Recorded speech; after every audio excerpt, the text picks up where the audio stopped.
Hello everyone. In this section, section 1.3, I want to review multiplying whole numbers. So let's start, just like we did with addition and subtraction, let's start with some properties of multiplication first.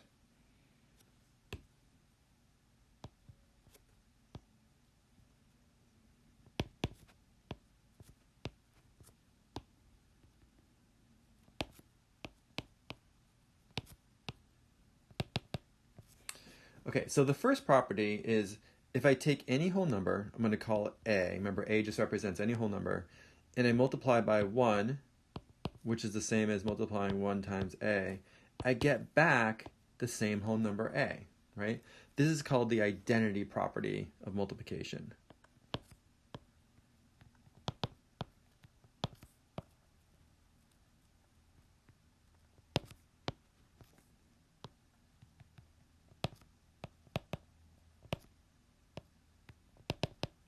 You can think of identity as being itself, right? So just like with addition, if we added 0 to any number, we get back the original number. With multiplication, if we multiply any number by 1, we get back the original number. Second property is if I multiply any number by 0, which I can also do this way, I get 0, right? So anything times 0 gives me 0. This is just called the multiplication property of 0.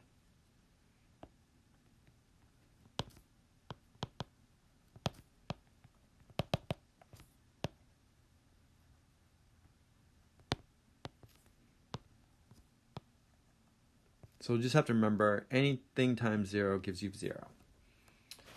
Okay, there's a property that was similar to one that we learned for addition. If I multiply a times b, right? So a and b are just real numbers. And in fact, in this case, we're just talking about whole numbers, but ultimately they can be any real number. That's the same as b times a. The order doesn't matter in which I multiply things. So this again is called a commutative property, but now it's really the commutative property of multiplication. Whereas before, when we looked at a plus b and b plus a, that was the commutative property of addition. So now we're talking about multiplication, so it's a commutative property of multiplication.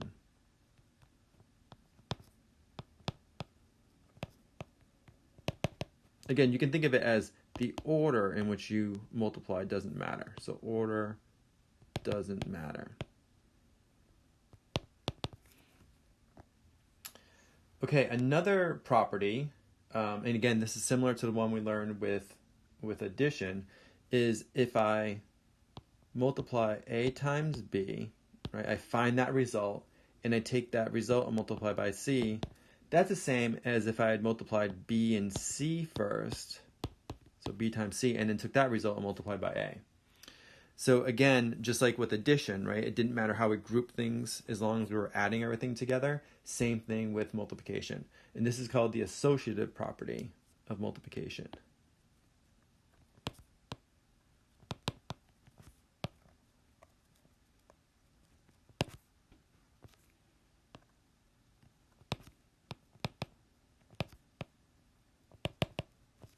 So I'll write it as, think of it as grouping doesn't matter.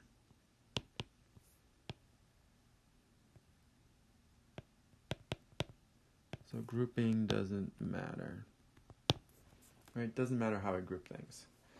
And then there's one more property that I want to go over. It's called a distributive property.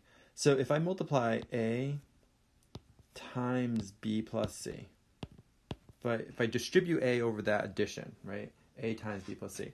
This is equivalent to a times b plus a times c. When you guys take Algebra 1, you will use this all the time. We'll use it some in this class, but in particular, it's really important for algebra. So you can think of it as I multiply in the a, I distribute in the a. So a times b plus a times c. So again, this is the distributive property.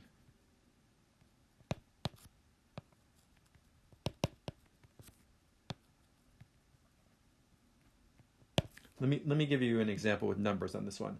Let's say a is 2, B is 4, and C is 5. Okay, so what this is saying is that I should, on the other side, it should be the same as 2 times 4 plus 2 times 5. Well, let's check this. I have to do what's inside parentheses first. We will review order of operations soon. So 4 plus 5 is 9. So this is, on the left-hand side, I have 2 times 9, which is 18. On the right-hand side, I need to do the multiplication first. So 2 times 4 is 8, plus 2 times 5 is 10. Then I can do the addition, and 8 plus 10, of course, is 18. So they are, in fact, equal, right? And that will always be the case. You can distribute in the A. So A times B plus A times C. Okay, so those are all the properties that we will use, many times throughout this course. We want to be familiar with those properties. What I want to do next is just review basic multiplication of whole numbers. And again, you may have learned this a certain way. I'll show you how I learned it, the algorithm that I learned. You may do it slightly differently. That's fine as long as you end up with the same answer, okay? And you can always check your answers with a calculator. I wouldn't use a calculator right off the bat because you want to make sure that you're comfortable doing these things by hand without a calculator. But if you need to check it, it's a good idea to check it with a calculator. All right, so let's go to another page here. Let's start off with something very straightforward. Let's say I want to multiply 42 times 38. Okay, so really what's going on here is I first need to multiply the 8 by the 2, right? So let me write it over here. So I need to multiply 8 times 2, right? That would be this term, which is in the ones place, times the 2, which is the one place. Then I need to multiply the 8 times the 4, but remember the 4 is really in the tens place. So really what you're doing is you're multiplying 8 times 40, right? Because it's in the tens place. Then we come over to the 3 here, which is in the tens place, and we multiply, this is really 30 now, right? 30 times 2.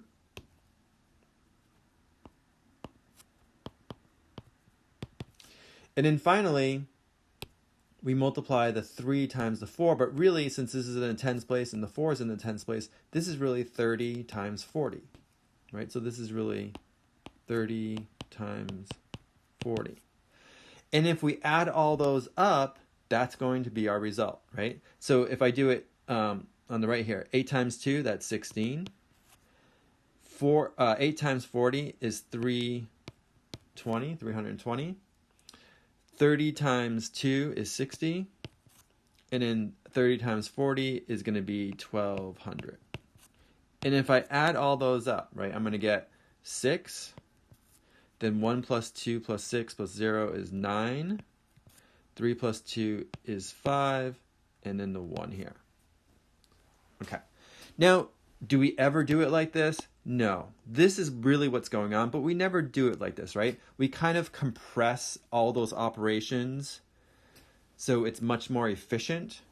So the way I learned it, and you may have learned it the same way, start with the 8 times 2. So that's 16, right? I write down the 6, and the 1 is in the tens place, so I'm going to write that over the 4 here in the tens place. Then I multiply 8 times 4, and I add that 1. So 8 times 4 is 32, plus 1 is 33. Now I go down to the 3 here, but because it's in the tens place, I have to put a 0 here, or some people will just leave this blank. Some people will put a dash. I usually put a 0 in here just to signify that I'm in the tens place now. Then I multiply 3 times 2, right, which is 6. Then 3 times 4, which is 12. And then add everything up. So 6 plus 0 is 6. 3 plus 6 is 9. 3 plus 2 is 5. And I have a 1 here. And of course, we get exactly the same answer, 1596. So it's exactly the same thing, except all that work is kind of compressed into this algorithm. By the way, if you don't know your times tables, it's probably a good idea to print out, go on Google, right? Google multiplication tables, and print out a multiplication table that you can just use. You can glance at any time. Okay, and then eventually it'll become second nature and you'll know them well. All right, let's do a few more examples here. Let's say I have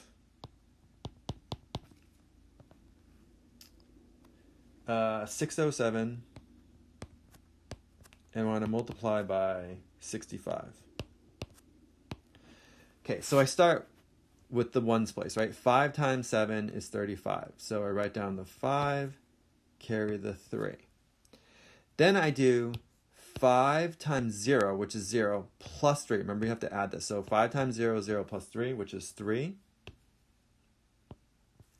And then finally 5 times 6, which is 30. So 0 and then 3. Then I need to put a 0 here, right? Because now I'm dealing with the 6, which is in the tens place. 6 times 7. So I'm doing 6 times 7 now. That's what, 42. So I put down the 2. I carry the 4. I usually write it like right here. Then I have 6 times 0, which is 0 plus 4. So that's going to be 4. And then finally 6 times 6 is 36. And if I add these together now, this is 5, 5, 4, 9, 3. So the result is 39,455.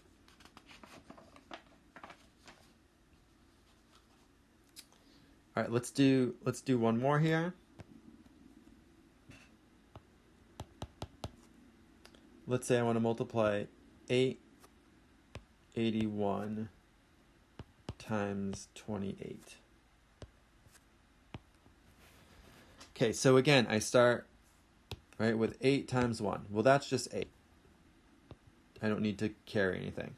Then I go to 8 times this 8. Well, that's 64, right? So I can put the 4 here and then carry the 6. Then I have, again, 8 times 8 is 64, plus 6, which is what, 70? Now I write a 0 here and go to the 2. So 2 times 1 is 2. 2 times 8 is 16. So I put the 6, carry the 1. 2 times 8 is 16 plus 1 is 17. And if you add these together, that's 8, 6, 6. 7 plus 7 is 14. So I put down the 4, carry the 1, and 1 plus 1 is 2. So the result should be 24,668. Okay? So make sure that you practice this. If you're not already comfortable with applying two whole numbers together, make sure you practice this. All right. Let's do a couple of problems now that just involve multiplication.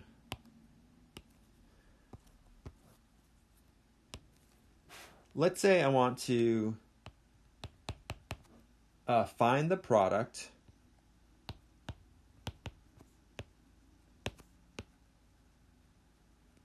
Remember, product is the result of a multiplication. By estimating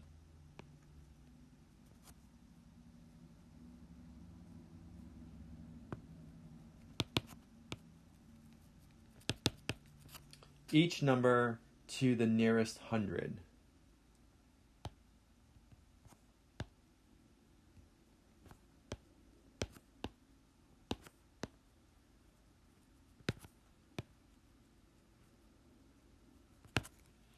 Okay, so here's my original problem. I want to multiply 699 times 101.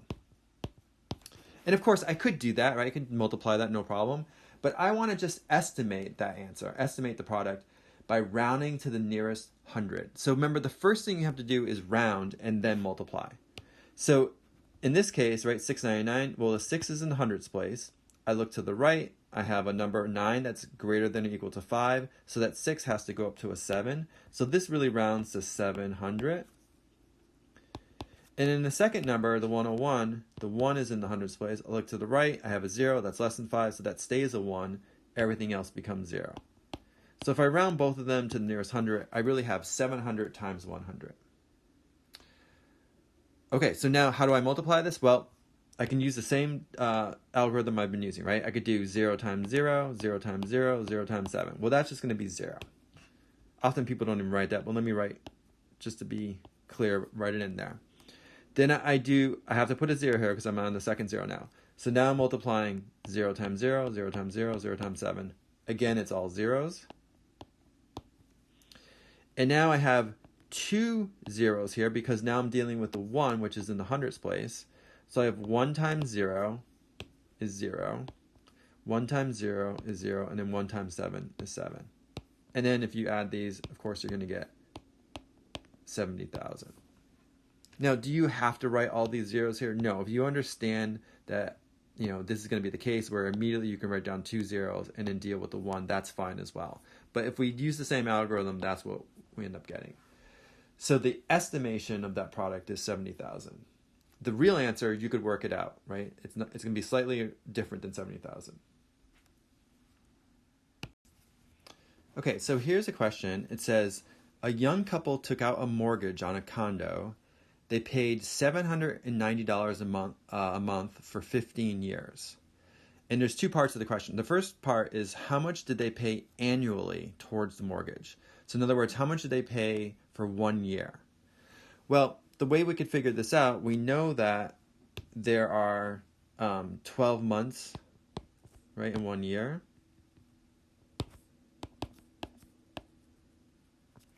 So if I take the amount per month, $790 per month,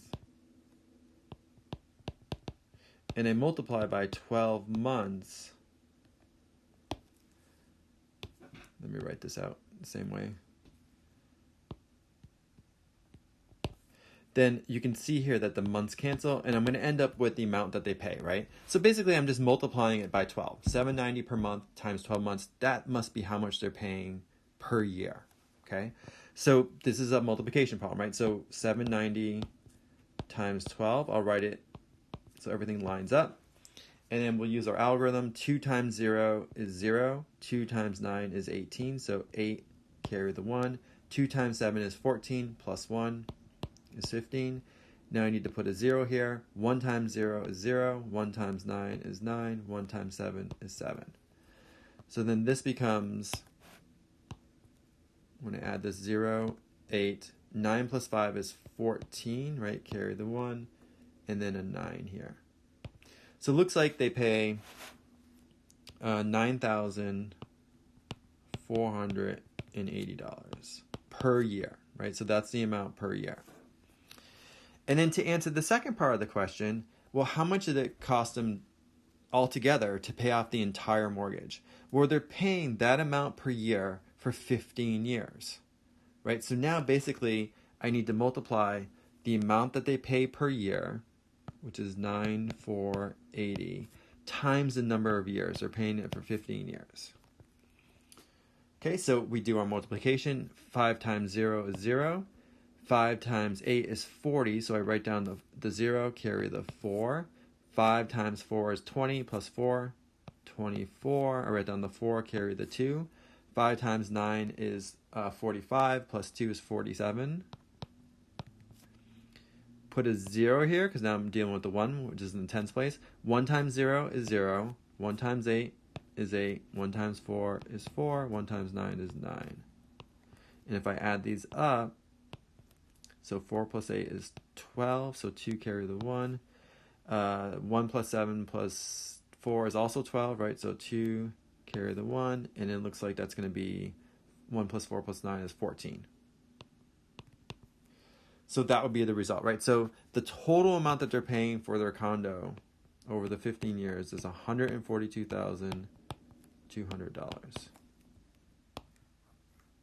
Okay, so it was just an application where we had to use multiplication, right, of whole numbers to solve the problem. Okay, let's finish up this section just by doing a couple of questions from my open math. So these are just going to be straightforward multiplication problems. So again, just make sure that you practice these. If you're already comfortable with it, that's great. If not, it's good to do several of them to make sure that you feel comfortable. So the first question, we're simply multiplying 98 times 97.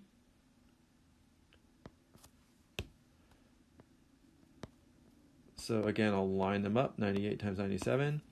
I'll use my algorithm, so I'm going to start right by multiplying 7 times 8. Well, that's going to be 56, so I write down the 6, carry the 5. Then I have 7 times 9, which is 63, plus 5 gives me 68. Now I need to use the 9, so I need to put a 0 there, right? So 9 times 8 is 72. So I write down the 2, carry the 7. 9 times 9 is 81, plus 7 is 88. And if I add these, so 6 plus 0 is 0. 8 plus 2 is 10, so I write down the 0, carry the 1. 6 plus 8 plus 1 is 15. So write down the 5, carry the 1, and then 1 plus 8 is 9. So that would be the result, 9,506. Okay, the second one involves slightly larger numbers, right? It's a little bit more work here. So 455 times 745. Okay, so start with the 5, right? 5 times 5 is 25. So write down the 5, carry the 2. 5 times 5 is 25 plus 2 is 27. Write down the 7, carry the 2.